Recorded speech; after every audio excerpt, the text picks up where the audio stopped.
Well, we're looking at misleading food labels tonight. How do you know what's on the box is really what you're getting when you check out? News 3 Susan Siman on your side tonight to help you make the right choices at the grocery store, Susan. Thanks for staying up late with us. You're welcome. You know, if you're trying to lose weight or just eat healthier, and aren't we all?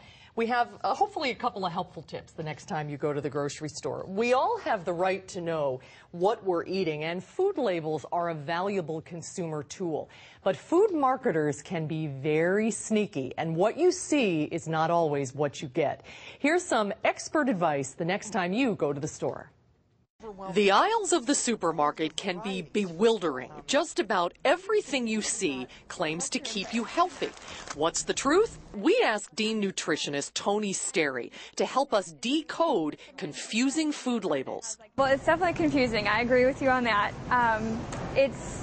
The best thing to do when it comes to labels is to keep it simple. The first thing you want to do is really avoid that first part of whatever's on the front of the label, because the truth is on the side. This narrow column on the side of the box is where the real information is listed, but it can still be confusing. For example, what's better for you, whole grain or multi-grain? Multi-grain just means there's a lot of different grains.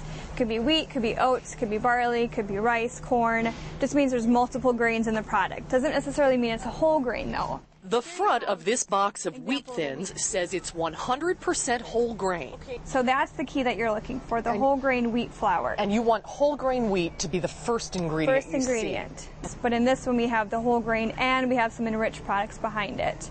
So that's telling us that it's not just a whole grain. So this is a good example of what you see on the front is not necessarily what you see on the side. Right. And this is where you want to be looking. Right. Okay. The biggest offenders are in the cereal aisle. Oh, here we go. Lucky Charms. It's America's #1 source of whole grain, Tony, right? Flipping it over to the list of ingredients, we do say whole grain oats as the very first ingredient, which is great. We've made a big improvement from the enriched products, but the second ingredient is marshmallow. The third ingredient is sugar.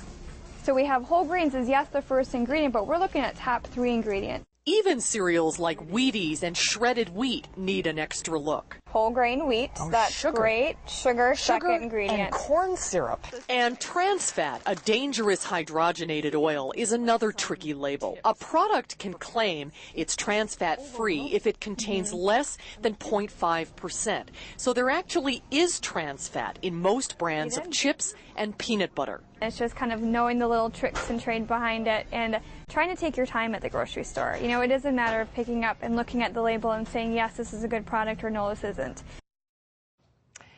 Here's another tip from Tony. Beware of anything that says it's made with or a good source of something, like made with blueberries. That doesn't necessarily mean there are any blueberries in it. The Food and Drug Administration is currently in the middle of a review process for claims made on the front of these boxes, and it's expected to announce its results and possible changes later this year. And I know you brought a few things here that Tony recommends, right? Yeah, here are a couple of things she recommends. For cereal, she really likes Special K. It's a source of whole grain, and there's all kinds of varieties, so you can find one that your kids will like. For crackers, she likes Wheat Thins and all of the Kashi crackers. They're a good source of whole grain. And for peanut butter, this was a real find. Let's see if I can find it. There you go. The Jif natural peanut butter. The oil doesn't separate like most natural peanut butters, which sometimes kids don't like. Right. This one is not nasty, but kids like the smoother variety better. So that's a good compromise. What kids think. That's what kids. That's true. That is what kids say. I think a big part of that too is that it doesn't have to be refrigerated. Yeah, that's nice. We sound like an advertisement. So everything in moderation. You don't have to be a zealot. Just a couple of healthy. Good stuff. Some great advice. Thanks, Susan. Good to see you.